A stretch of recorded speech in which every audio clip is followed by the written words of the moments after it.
nuk i rrezikohet ekzistenca, apo se unë jam i bindur që asnes na rrezikohet ekzistenca, po na kontestohet. Për të qenë sakt që mos gaboj në shprehje, por neve na kontestohet ekzistenca dhe Slovenisë nuk i kontestohet. Slovenia mund ta ketë edhe, ta them për momentin, edhe luksin e një pozicionimi tillë. Ne jemi pozicionu, presidenti është pozicionu me këtë, mendoj që ka qenë vështirë t'i thuhet jo një ofertë të tillë, thash edhe njerë edhe për shkak situatës të cilën gjendemi. Kjo Trumpi, kjo politik nuk mund ta trajtojmë siç është menduar herën e parë që mund të jetë një aksident. Kjo është tash një logjik e re në politikën e Shtetit Bashkuar të Amerikës. Ndoshta Trumpi është njeriu i cili për shkak edhe të stilit të tij atipik është ai i cili po e ndryshon këtë politikë, po kjo është aty për të mbetur, ndoshta me ndryshim të gjuhës, me ndryshim të disa sjelljeve, po e kam përshtypjen që konceptualisht nuk do të jetë shumë e ndryshme. SBA po spaku prej Obamës se kënej po përqendrohen në Azi, përqendrohen në Indo-Pacifik, përqendrohen në Kinë dhe kërkojnë për Shtetet e Bashkuara prej Shteteve Evropiane ta fuqizojnë shpenzimet, apo t'i rrisin shpenzimet për sigurinë.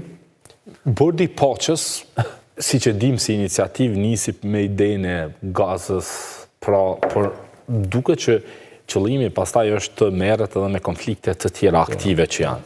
Dhe Kosova duke qenë pjesë e kësaj, a besoni që edhe mund të bëhet subjekt i trajtimit të vetë Bordit Paqes, dhe çfarë nën kupton nëse në të njëjtin janë goxha vende, janë shtatë kanë përshtypjen që nuk e njohin pavarësinë e Kosovës, prej Bielorusisë te Argentina, te vende tjera që nuk e njohin pavarësinë Kazakistani, Uzbekistani, kanë përshtypjen po ashtu ishte pjesë. Dhe çfarë mund të sillte një gjë e tillë? Ani pse SBA-ja si aleat kryesor i Kosovës dhe themeluesi i kësaj nisme, a ka rrezik që pastaj mund vinin dokumente të tipit të alla Trump si bën, trumpiste, të një modeli që nuk është e ne diskutojmë shumë, por ja, kjo është dokumenti dhe zbatojeni këtë.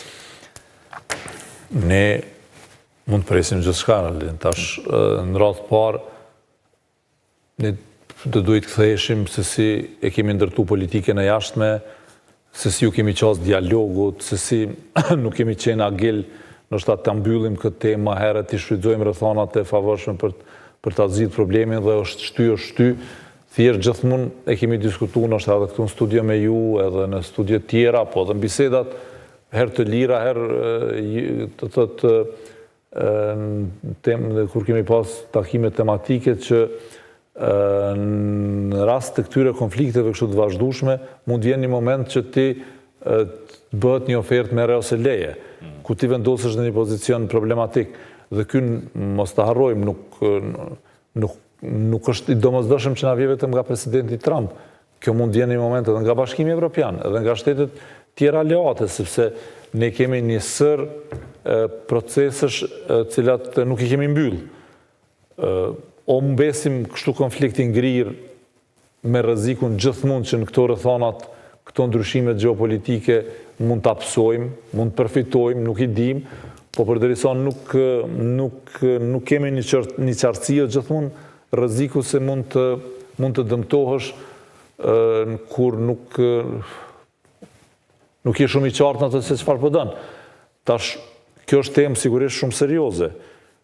Ne folem vetëm për një aspekt të fuqizimit të subjektivitetit të Kosovës. Natyrisht, subjektiviteti mund ti mund t'jesh subjekti së drejtës ndërkombëtare, po mund t'jesh shtet jo funksional brenda nga zgjidhjet që mund të vinë. Ne kemi Bosnën që është shumë më shtet subjekti së drejtës ndërkombëtare se Kosova, po Kosova me gjitha këto vështirësi është shumë më funksionale se Bosna. Ta zëm. Dhe mos përmeni edhe shtetet tjera, në kontinente tjera, shtetet në kontinentin afrikan, që janë pjesë e OKB-s, që janë pjesë e OKB-s, që janë pjesë e organizatave regionale tjera, por nuk janë funksionale. Dhe natyrisht subjektiviteti, sovraniteti ndërkombëtar është vetëm një element i rëndësishëm, por jo i nevojshëm për funksionimin e brendshëm si duhet. duhet kombinimi shumë faktorëve në këtë drejtim e ne natyrisht që e kemi të pasgjidhur. Prandaj thash, e kemi të kontestuar ekzistencën dhe në këtë drejtim ne kemi shumë nevojshme që do të t'i shfrytëzojmë rrethonat për t'i zgjidhur problemet në Serbinë. Përndryshe ne vazhdojmë të mbesim kështu peng i këtyre ndryshimeve, i peng edhe i këtyre raporteve me Bashkimin Evropian. Dhe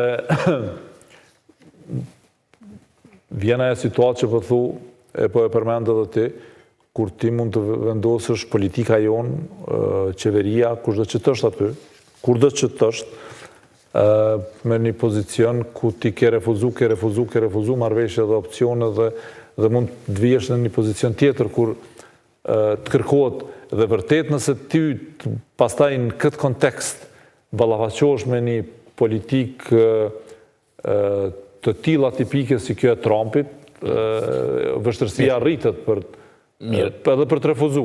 Mund të rikthehemi prapë kontekstit ndërkombëtar, por t'ju pyes pak për kontekstin e brendshëm. Tash u bën goxha orë prej nënshkrimit të kësaj marrëveshje, asnjë reagim, qoftë nga Ministria e Punëve të Jashtme, qoftë nga kryeministri, zero reagime nga qeveria. Çfarë janë sinjalet sipas jush? Kishim madje pas lajmet edhe prej partive politike LDK dhe AK e kanë përshëndet. Po, LDK-ja dhe AK-ja ka përshëndet, PDK-ja dhe VVA nuk e kanë përshëndet. Nuk janë përshëndet. Nuk kanë pas reagime.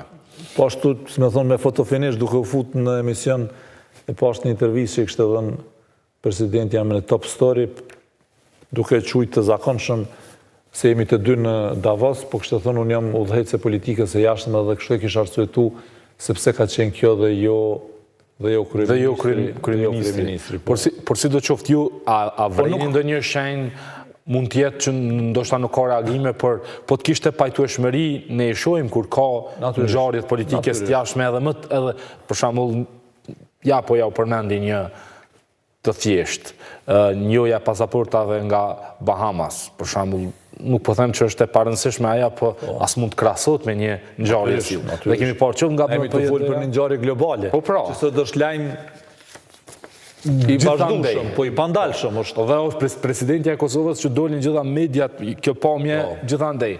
Edhe vetmja femër, po? Po, e vetmja ka qenë. Pra mos shpërndarja, mos komentimi, mos përshëndetja ose kritika, a lë shenjë që mund mos ke qenë koordinuar.